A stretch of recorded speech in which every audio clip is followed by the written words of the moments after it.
जय सिया राम। आप सुन रहे हैं कैपिटल रेडियो अयोध्या। मैं हूं भावना राय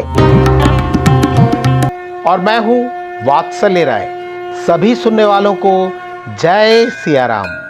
कैपिटल रेडियो अयोध्या में आप लगातार सुन रहे हैं रामायण की कहानियाँ। रामायण का अर्थ है राम का अयन, यानी भगवान श्री राम की यात्रा। ये वो यात्रा पथ है जिस पर बढ़ते हुए राजकुमार राम मर्यादा पुरुषोत्तम भगवान हो गए। पिछले एपिसोड में हमने सुनाया कि कैसे लक्ष्मण जी के हाथों मेघनाद का वध हुआ। अगर आपने वो एपिसोड नहीं सुना है तो हम लिंक डिस्क्रिप्शन बॉक्स में दे रहे हैं। और अब आगे की कथा। ताहि की संपत्ति सगुन शुभ, सपने हु मन विश्राम, भूत द्रोह रत मोह बस, राम विमुख रति काम। गोस्वामी तुलसीदास जी कहते हैं कि जो लोग दूसरों से द्रोह करते हैं मोह के वश में हैं और भगवान राम से विमुख हैं, उन्हें सपने में भी शांति नहीं मिल सकती। रावण ने अपने पुत्र मेघनाद की मृत्यु के शोक को अहंकार में दबा लिया और अंतिम युद्ध का शंखनाद किया। चले उन्हें साचर कटुक अपारा, चतुरंगिनी अनी बहुधारा। राक्षसों की बड़ी सेना निकल पड़ी। चतुरंगिनी सेना की अनगिनत टुकड़ियाँ थी। तरह तरह के वाहन, रथ और सवारियाँ सजी थी। लंका की गलियों में अनगिनत रंगों के ध्वज लहराने लगे। चले मत गज जूथ घनेरे, ब्राबिट जलद मरुत जन प्रेरे। मतवाले हाथियों के झुंड ऐसे चल रहे थे मानो सावन के काले बादलों को हवा उड़ा ले जा रही हो। विचित्र बाना पहने मायावी योद्धा गर्जना कर रहे थे। धूल इतनी उड़ी कि मानो दोपहर में ही सूरज छिप गया। कही दसानन सुनहु सुभट्टा, मरदहु भाल कपिन के ठट्ठा। हौ मारे ही भूप दो भाई, अस कहीं सन्मुख फौज रेंगाई। रावण ने अपने योद्धाओं को ललकारा, हे वीरों, तुम इन वानर भालुओं को कुचल डालो और मैं खुद उन दोनों राजकुमार भाइयों का अंत करूंगा। उधर वानर सेना भी श्री राम की जयकार करते हुए काल के समान चपटी। रावण रति बिरथ रघुबीरा, देख विभीषण भयो अधीरा। अधिक प्रीत मन भा संदेहा, बंदी चरण कह सहित स्नेहा। रणभूमि का दृश्य देखिए। रावण एक विशाल और सुरक्षित रथ पर सवार था, लेकिन भगवान राम के पास न रथ था, न कवच, न ही पैरों में जूते। विभीषण व्याकुल हो गए। प्रेम और चिंता के कारण उनके मन में संदेह हुआ, प्रभु इस मायावी रावण को कैसे जीतेंगे। उन्होंने भगवान राम के चरण पकड़कर पूछा, नाथ न रथ नहीं तन पद त्राना, केहि बिद जितब वीर बलवाना। हे नाथ, न आपके पास रथ है न शरीर की रक्षा के लिए कवच। आप इस बलवान राक्षस को किस प्रकार जीतेंगे।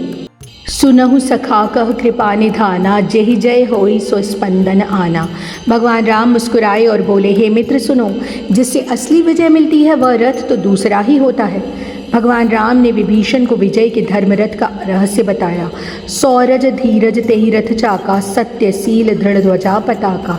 बल विवेक दम परहित घोरे, क्षमा कृपा समता रज जोरे।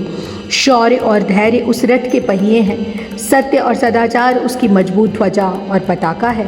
बल विवेक इंद्रियों पर नियंत्रण और परोपकार, ये सब उस रथ के 4 घोड़े हैं जिन्हें क्षमा, दया और समता की डोरियों से जोड़ा गया है। ईस भजन सारथी सुजाना, बिरति चर्म संतोष कृपाना। दान परस बुद्धि शक्ति प्रचंड, बर विज्ञान कठिन को दंड। ईश्वर की भक्ति ही उस रथ का चतुर सारथी है। वैराग्य उसकी ढाल है और संतोष उसकी तलवार। दान कुल्हाड़ी है, बुद्धि प्रचंड शक्ति है और श्रेष्ठ विज्ञान ही सबसे कठिन धनुष है। अमल अचल मन त्रोन समाना, समजम नियम सील मुख नाना। कवच अभेद विप्र गुरु पूजा, एहि सम विजय उपाय न दूजा। निर्मल और स्थिर मन उस तरकस के समान है जिसमें नियम और संयम के बाण भरे हैं। गुरु की सेवा ही वो अभेद कवच है जिसे कोई नहीं भेद सकता। हे मित्र, जिसके पास ऐसा धर्ममय रथ है उसे जीतने वाला कोई शत्रु इस संसार में पैदा ही नहीं हुआ। भगवान राम की बातें सुनकर विभीषण का संदेह खत्म हो गया। उधर भयंकर युद्ध छिड़ गया। ब्रह्मा आदि देवता विमानों पर बैठकर यह अद्भुत दृश्य देख रहे थे। मारही काटही धरही पछारही, सीस तोड़ सीसन सन मारही। वानर भालू राक्षसों को पकड़कर पछाड़ रहे थे। वे राक्षसों के सिर तोड़कर उन्हीं से दूसरों पर प्रहार कर रहे थे। वीर वानर ऐसे दिख रहे थे मानो साक्षात भगवान नरसिंह ने अनेक रूप धर लिए हों। चारों ओर पकड़ो मारो काटो की गूंज थी। जय राम जो तृण ते कुलिस ते कर तृण सही। भगवान रामचंद्र जी की जय हो जो एक तिनके को वज्र बना सकते हैं और वज्र को तिनके के समान कर सकते हैं। जब रावण ने अपनी सेना को विचलित होते देखा तो वह खुद अपनी 20 भुजाओं में 10 धनुष लेकर रथ पर सवार होकर आगे बढ़ा।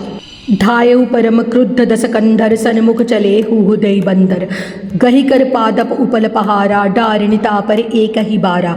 रावण को अत्यंत क्रोध में आते देख वानर योद्धा पहाड़ और पेड़ लेकर उस पर टूट पड़े, लेकिन रावण के वज्र जैसे शरीर पर लगते ही पहाड़ के टुकड़े टुकड़े हो गए। वो अपनी जगह से हिला तक नहीं। इत उत झपटि दपटि कपि जोधा, मर्दे लाग भयउ अति क्रोधा। चले पराई भालू कपि नाना, त्राहि त्राहि अंगद हनुमाना। क्रोध में पागल रावण वानर योद्धाओं को कुचलने लगा। वानर सेना में भगदड़ मच गई। वानर रक्षा के लिए अंगद और हनुमान जी को पुकारने लगे, हे रघुवीर, हे करुणा सागर, रक्षा कीजिए, ये दुष्ट काल की तरह हमें खा रहा है। रावण ने 10 धनुषों पर बाण चढ़ाकर आकाश और पाताल को एक कर दिया। हर दिशा में उसके बाण सर्प की तरह उड़ रहे थे। भयउ अति कोलाहल बिकल कपितल भालु बोलहि आतुरे, रघुवीर करुणा सिंधु आरत बंधु जन रक्षक हरे। पूरी वानर सेना व्याकुल होकर प्रभु को पुकारने लगी। इस एपिसोड में इतना ही। अगले अंक में हम आपको सुनाएंगे आगे की कथा। कार्यक्रम को पसंद करने और शेयर करने के लिए हम आप सभी सुनने वालों के बहुत आभारी हैं।